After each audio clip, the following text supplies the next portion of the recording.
Bonjour à vous communauté, j'espère que vous avez passé une excellente semaine. Mon nom est Yves Lantier, bienvenue en résumé, l'endroit où je vous partage ma vision de l'actualité, toujours avec une pointe d'humour et d'humanisme. Encore une fois, cette semaine communauté, j'aimerais tout simplement vous rappeler que le 1er juillet, je vais déménager, ce qui veut donc dire que pour la première semaine de juillet, je ne mettrai pas de vidéo en ligne. Donc mon vlog hebdomadaire va prendre une pause pour une période qui est encore indéterminée. Normalement, je devrais être correct pour la semaine prochaine, soit la dernière du mois de juin, il devrait avoir une capsule hebdomadaire. Par contre, assurément pour la première du mois de juillet et même possiblement pour la seconde du mois de juillet, je ne devrais pas faire de capsule hebdomadaire. D'abord et avant tout pour une question de connexion à Internet, j'aurai pas de connexion illimitée, mais également aussi pour me donner du temps pour m'installer dans mon nouvel appartement parce que je travaille aussi à l'extérieur de mon vlog sur l'actualité, j'ai un emploi, donc c'est ce qui fait que j'ai besoin d'un petit peu de temps pour m'organiser dans mon nouvel appartement. Sur ça communauté, je vous remercie immensément de votre compréhension par rapport à ce changement-là dans ma vie qui engendre pour moi beaucoup de répercussions. Alors communauté, moi ce qui a retenu mon attention dans l'actualité internationale la semaine dernière, eh bien sur un point de vue qu'on pourrait qualifier de humoristique, quoique c'est pas vraiment de l'humour, mais quand même ça m'a fait vraiment très rire, c'est une nouvelle qui nous vient des États-Unis, enfin plus particulièrement du géant site pornographique Pornhub. Alors Pornhub a décidé de mettre en branle un projet pour tourner ce qui serait le premier film porno dans l'espace. Là franchement communauté, encore une fois je dois dire que ça me dépasse totalement. Tout ce qui me vient en tête moi c'est I don't give a fuck! Je vois pas du tout l'intérêt d'aller tourner un film pornographique dans l'effet de la pesanteur. Alors déjà qu'on peut reproduire cet effet-là sur Terre dans des machines particulières ou dans des pièces particulières. Entre autres, on avait déjà vu Kate Upton faire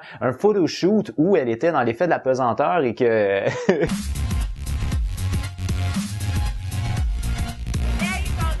Maintenant, là, ce qu'on veut faire, c'est un film pornographique qui va être dans cette situation-là. Et les deux individus qui veulent être les acteurs pour ça, veulent être les premiers à faire officiellement l'amour, ou du moins de l'afficher publiquement, d'avoir fait l'amour dans l'espace. Alors, plus particulièrement, ça va être dans la stratosphère que s'organiserait ce film pornographique-là. Et là, en ce moment, ce que Pornhub fait, c'est une campagne de financement. Alors, ils appellent aux dons pour atteindre un total de 3,4 millions de dollars. Alors, cette somme-là de 3,4 millions de dollars américains doit être atteinte d'ici 30 jours. Alors, le défi est quand même assez gigantesque et le pari que prend Pornhub est selon moi très audacieux, mais en même temps, je me dis c'est du gaspillage de capital actif. My God! Pour moi, je crois que l'industrie pornographique devrait peut-être utiliser des campagnes de financement plus dans le but de sensibiliser, comme par exemple au VIH en Afrique, plutôt que de faire des films porno dans un espace où, on s'entend, là, ils vont être dans un espace fermé. On verra pas vraiment le fait qu'ils sont dans l'espace. Tout ce qu'on va voir, c'est qu'ils vont flotter. Alors, c'est une dépense d'argent monumentale, selon moi, totalement inutile, mais il serait possible que le film soit tourné d'ici 2016. Alors, communauté, une autre nouvelle qui a beaucoup retenu mon attention au niveau international la semaine dernière, en fait, plus particulièrement dans les derniers jours, c'est la nouvelle candidature au niveau du Parti républicain américain pour la présidence. Alors, tout récemment, il y a un homme du nom de Donald Trump qui s'est présenté pour devenir éventuellement le chef du Parti républicain qui va se présenter pour la présidence américaine lors de la prochaine présidentielle. Et là, moi, je reste bloqué solidement sur ça. Pourquoi? Pour ceux qui ne connaissent pas Donald Trump, eh bien Donald Trump, c'est probablement l'homme le plus riche ou sinon l'un des hommes les plus riches de la ville de New York. Il a fait énormément d'argent dans le domaine de l'immobilier. Alors maintenant, déjà à la base, pour être un des hommes les plus riches d'une ville aussi riche que celle de New York, il faut qu'à la base, on soit quand même assez égoïste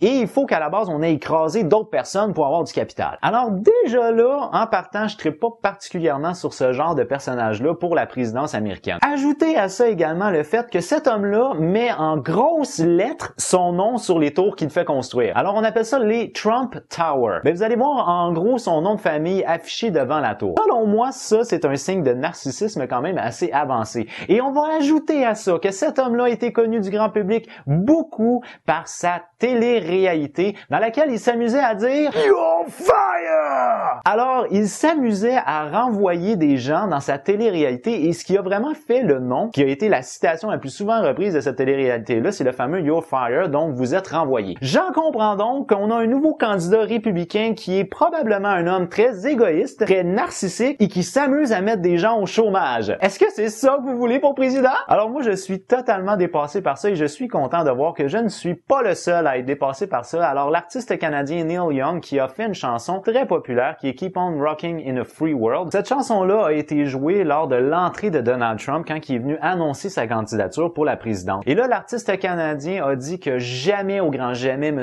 Trump a eu les droits de jouer cette chanson-là. Puis il demande un dédommagement par rapport à ça parce que Neil Young s'affiche comme étant un homme de gauche. Et vous doutez fort probablement qu'il n'est pas vraiment en accord avec le Parti républicain américain qui est de droite et encore moins avec M. Donald Trump qui est très, très à droite. Alors Neil Young compte bien se faire respecter ses droits d'auteur par rapport à ça et franchement, je suis de tout cœur avec l'artiste canadien. I say it as a joke sometimes. And I don't like it as a joke. You know what, Derek? You're fired.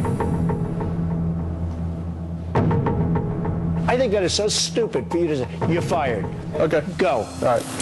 Maintenant, communauté, au moment de tourner ma capsule, je n'ai pas plus d'informations, ça reste encore très très vague. Par contre, ce qu'on a appris aujourd'hui, c'est-à-dire mercredi, donc le moment où je tourne, c'est le fait qu'il y a plusieurs sites fédéraux canadiens qui ont été victimes d'une attaque du groupe Anonymous. Alors là, ce qui est important de mentionner par rapport à Anonymous, c'est que c'est un mouvement qui est vraiment très large dans lequel il y a plusieurs groupes, mais c'est pas un groupe qui est unifié au niveau international. Maintenant, Anonymous, généralement, va frapper beaucoup dans le but de défendre la liberté d'expression et aussi la population locale. Il avait fait plusieurs frappes, là, on rentrera pas dans ces détails-là. Mais là, dans le cas présent ici, Anonymous dit avoir fait cet acte-là de pirater des sites fédéraux dans le but de s'opposer à la loi C-51. Alors, si jamais vous connaissez pas le projet de loi C-51, c'est un projet de loi dit antiterroriste qui, comme vous vous doutez fort probablement, augmente la possibilité des agences de sécurité de surveiller tout ce que vous faites. Alors, c'est une attaque, si vous voulez, à la vie privée. Alors, Anonymous dit donc avoir fait cette frappe-là qui, pour l'instant, est encore inconnue au niveau de l'étendue de la chose, mais ils disent avoir fait cette frappe-là dans le but de s'opposer à C-51. Maintenant, communauté, en guise de dernier sujet, ce que j'aimerais parler, eh bien cette fois-ci, c'est une vidéo qui a été faite par Business Insider. C'est une vidéo dans laquelle on peut voir la migration de l'espèce humaine et ce depuis ses origines. Donc, en l'espace d'environ 3 minutes, ce qu'on voit, c'est le parcours de l'humanité qui s'est étendu un peu partout au travers de la planète. Pour moi, ça, c'est une très, très belle vidéo. C'est sûr qu'il faut qu'on croie aussi à l'évolution de l'humanité. Donc, il faut croire à cet aspect-là que l'humanité est partie d'Afrique puis qu'elle s'est étendue un peu partout sur la Terre. Mais franchement, c'est une très, très belle vidéo, selon moi, qui est bien faite, qui nous donne des dates qui sont des dates quand même assez importantes, ou du moins des années qui sont assez importantes. Et ce qu'on peut voir, c'est vraiment comment est-ce que l'être humain est parti de l'Afrique et qui s'est étendu partout au travers du monde.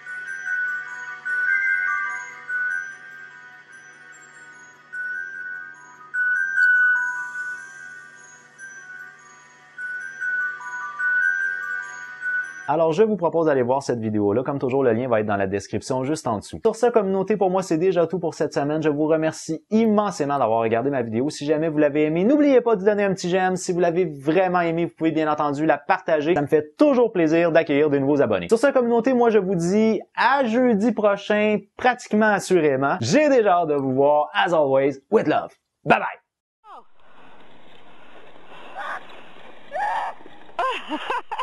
X gon' give it to you. Fuck pay you to get it on your own. X gon' deliver to you. Knock, knock, open up the door, it's real. With the non-stop, the pop, stay still. Hey, no, no, no.